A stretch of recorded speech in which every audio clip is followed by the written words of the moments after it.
Surabaya atau semacam kota wisata kota Surabaya. Jadi makanya ada tambahan atau imbuhan cak dan mie. Buat saya untuk perempuan adalah penting. Kayak gitu. Nah teman-teman sebelum kita mulai, saya akan absen dulu supaya teman bisa dapat lengkapnya ya. Saya enggak terlalu rombongan. Saya panggil Kak Berry 2 orang. Kemudian Kak Ria 2 orang. Kemudian Kak Joy 2 orang. Saya isi dong ya. Abdullah 2 ya. Kemudian Kak Ria 3. Masih. Kemudian Kak Laura. Biar ada videonya kan. Ada sebenarnya.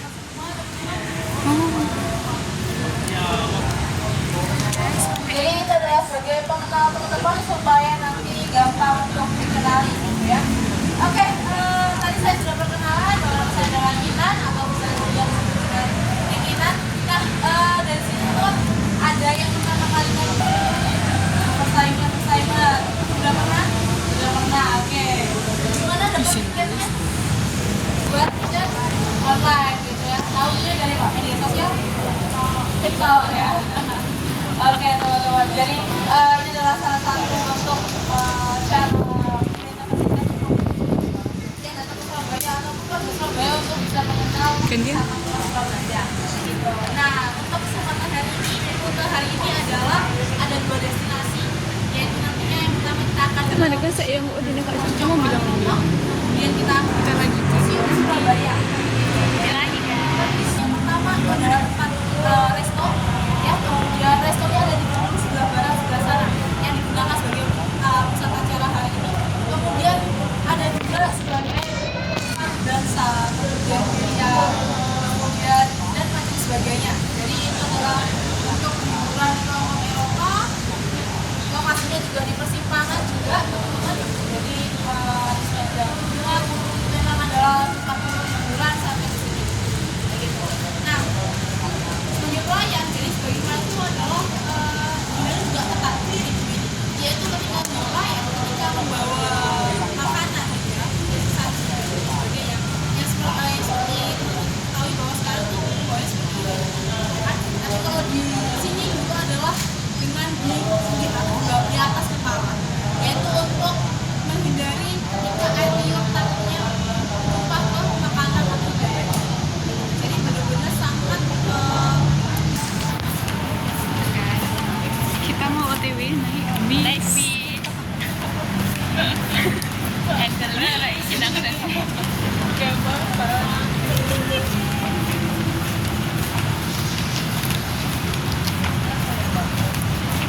Rekam ya dia tetap itu sih. Mbak sengaja pakai batik, Mbak.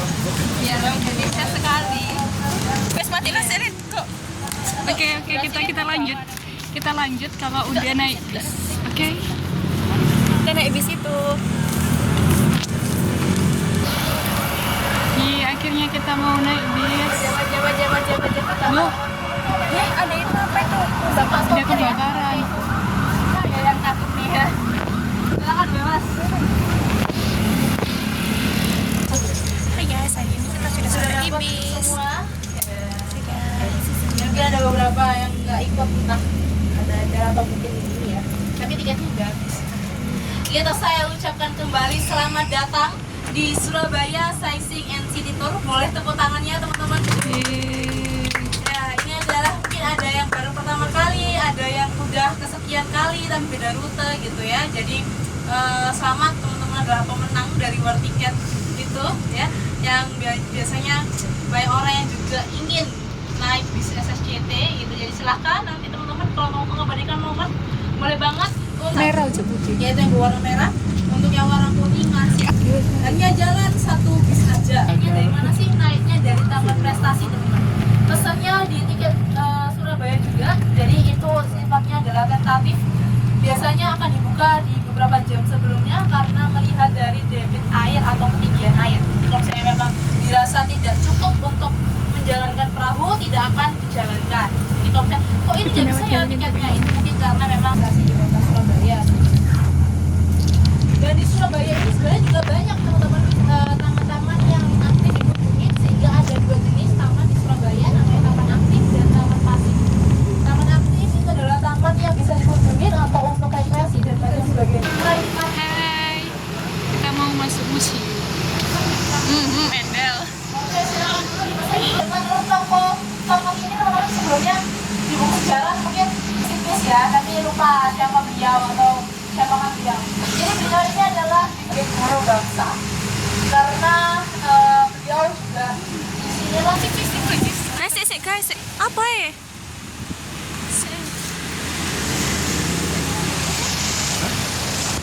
Hai guys, museum Cokro. Isik. Aku dewean ayo kok. Dosa kalau aku ya.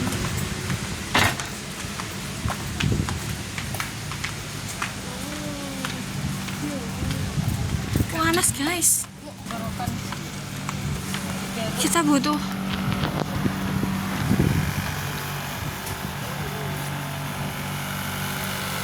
kita kesini guys, museum.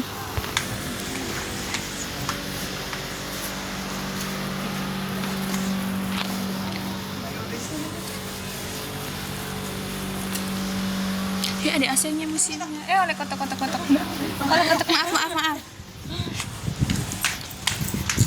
Maaf guys, ini museumnya Cokro Minoto. Kita akan masuk.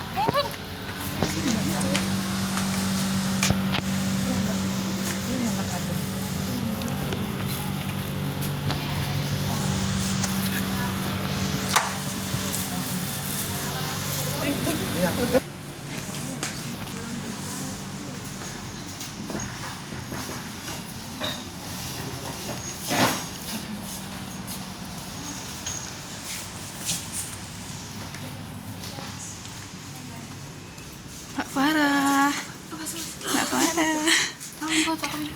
Duh, jahat diusir. Kok medeni anak kasur. Maaf ya, ada kasur.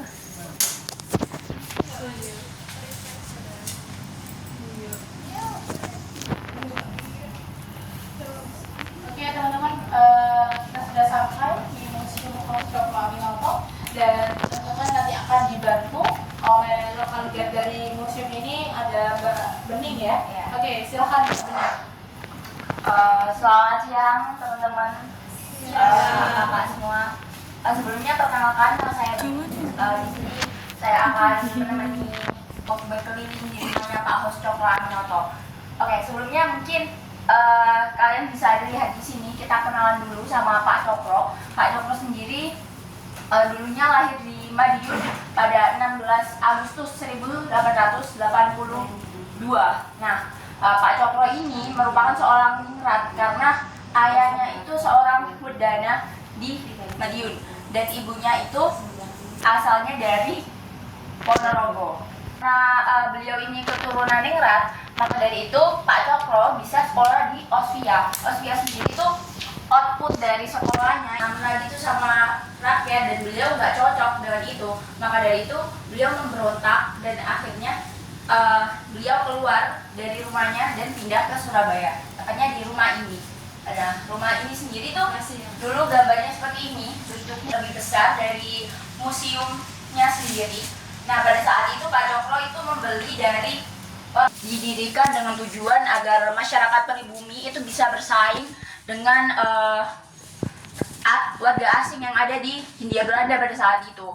Nah, Pak ini mendengar ketenaran dari Pak Cokro Aminoto karena beliau saat di Surabaya itu menjadi seorang jurnalis sekaligus menjadi firma hukum. Nah, nama dari Pak Cokro itu cukup terkenal sebagai orang yang kontra akan Belanda. Makanya Pak Sam ini ada anak kos di Gang Peneleh. Jadi pada tadi saya sebelah di atasnya kayak baju ala Eropa seperti itu. Nah, untuk di bagian atas itu ada kos-kosan Pak. Kos-kosannya tuh merupakan kamar yang paling jelek ya pada saat itu. Karena di sini itu kalau misalnya Ih, ini kos-kosannya Pak Soekarno anjir. Oh, seperti ini. Mbak, ini banget.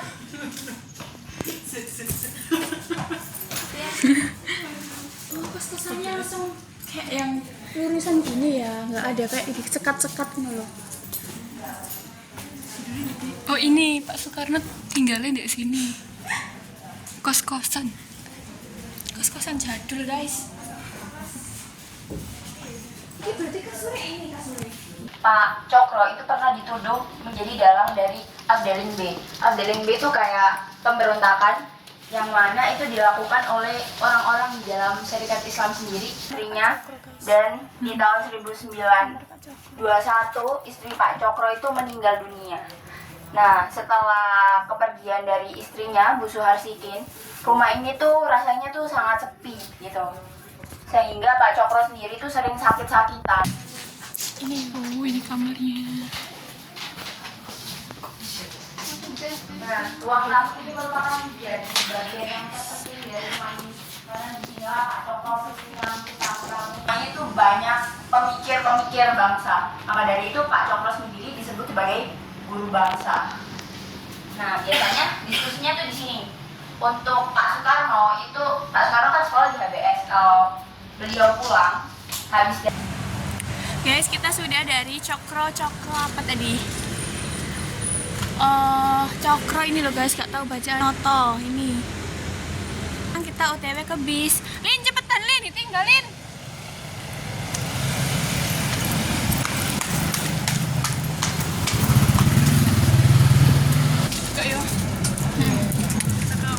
Kami sudah selesai sudah di destinasi pertama. Gimana? Untuk pertama kali masuk ke sana, Seru. ya, mengenal tokoh bangsa juga gitu ya. Siola, jadi Siola itu adalah kalau sejarahnya itu salah satu bangunan cagar budaya. Kita sudah sampai di Siola. Iya, sampai Siola. Jalan lagi.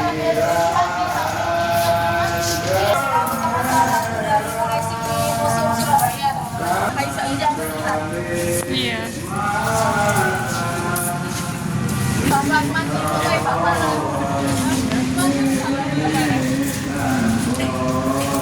Wih, jadul banget cuy. Apaan itu? Kaset nggak sih? Kaset jadul. Ini ada musisi Surabaya yang adalah Pak Jokowi. Halo guys, kita lagi jalan-jalan di Siola. Surabaya itu ya guys ya. Di Siola. Tapi untuk explore-nya kita nanti saya kasih waktu explore. Kita sekarang ke museumnya gitu, karena akan ada jam tutupnya.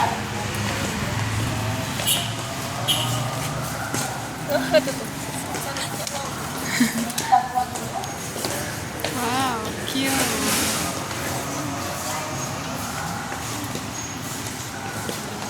Batik sama kayak baju.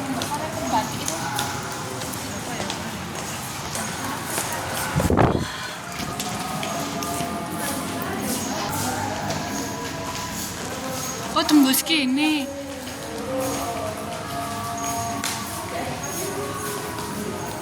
Kita ngaca. 안녕하세요. 저는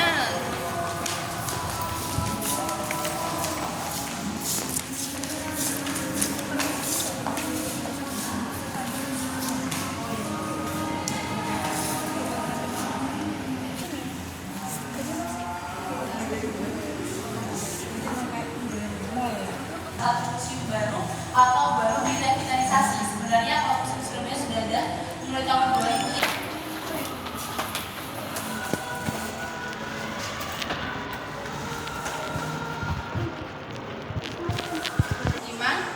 Dan Surabaya sendiri sudah menjadi lokasi sebagai perpindahan kerajaan, mulai dari kerajaan Medang, kerajaan Kahuripan, lalu kerajaan jadi saat Singosari ini lagi naik daun kerajaannya, si Mongol ini ngeri sampai ketika Mongol dia merasa iri mungkin ya, dia minta si Singa Sekali buat mengakui kekuasaan si Mongol ini. Tapi nggak mau toh, nggak mau diutus, bukan malah disambut dengan baik karena apa yang mertuanya tadi bunuh, dia menggunakan tangannya Mongol buat bunuh Jagatlong. Jadi nabuh milik tangan, dia membunuh Jagatlong bukan dari tangannya, berarti saya seperti melihat Mataram nengok nih kerja lain karena di sini bagus coba. ingin apa ya, melihat kerajaan lain saya sekali lagi karena iri sempat diserang Mataram, sempat nyerang wilayah Surabaya buat merebut, tapi tidak berhasil Kita lanjut saja tadi. di sabotase lewat Sungai Kalimas tadi. Akhirnya diracuni dan rakyat apa ya, powernya berkurang, powernya si Majapahit. Akhirnya apa, turun nih redup Mari. dan beliau di Jawa. Sunan Ampel sendiri itu membawa masuk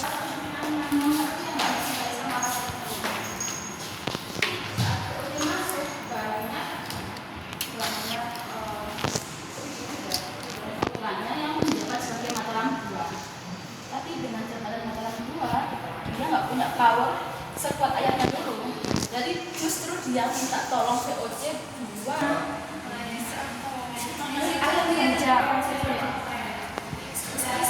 Action.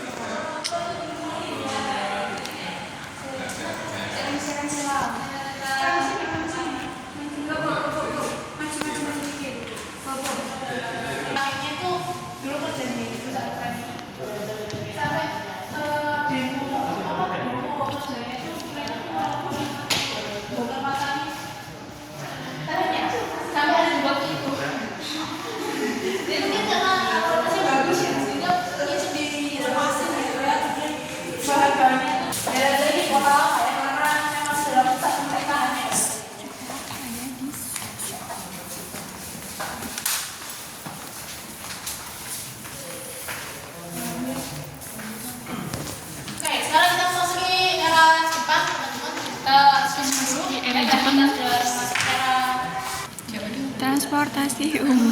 Ya, oke. Jadi ini kita tahu bahas becak. Becak. Oh, naik becak. Itu sekarang naik becak sudah pernah naik becak ya pastinya ya. Jadi gini teman-teman, kenapa muncul becak mewajibkan Becak siang, profesi becak? becak malam, karena warna putih. Karena warna putih guys, jadi itu becaknya harus warna putih jadi malam, kalau biru berarti siang ya gitu. Si warna kuning. Kita boleh lihat dulu bentukannya. Kok boleh diinjak Ini ya, yang maaf. warga Surabaya asli sudah mengenal ini, tapi mungkin yang warga luar Surabaya kenali juga seperti bajai, tapi ini fungsinya seperti bemo atau angkot. Kalian ini bisa dikatakan digunakan dalam artian banyak sekali bukan budaya ini, sehingga dari sejarah perempuan filosofinya adalah seperti orang berpengacara kayak banyak penjualan gitu.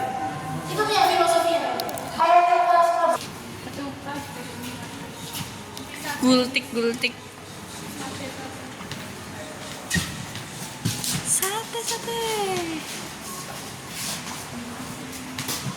Pecel ya ini ya. Gado-gado guys, bos uangnya estetik ngalang-ngalang uang logam Inggris. Itu sing rupiah ya. Iya, sik. Iya loh, sama kayak ini, apa namanya, koin.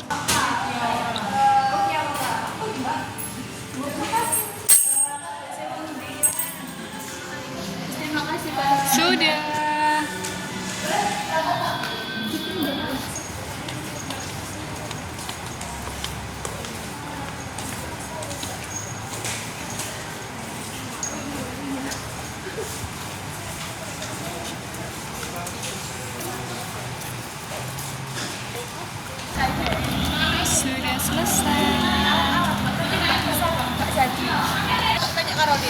Ini ya, aku nggak pernah beli alat rajut ya, tapi gak jadi rajutan ini ya. Oke, gimana teman-teman setelah destinasi kedua? Yes, destinasi terakhir ya, Museum Surabaya. Satu museum terbaru di kota Surabaya. Dan saat ini kita sedang ada di Jalan Tunjungan, teman-teman. Bahkan ada lagunya juga, ada yang tahu? Semangat Surabaya. Re, ayo re, lagu nang Tunjungan. Ini adalah salah satu lagu yang menggambarkan suasana Tunjungan pada saat itu. Kalau teman-teman cari oleh-oleh, di sebelah kiri ada pasar Genteng. Ini adalah pusatnya oleh-oleh gitu teman-teman. Ada yang masuk ke pasarnya, pasar tradisionalnya, ada juga yang toko-toko biasa. Dan di sini juga banyak sekali bangunan-bangunan berada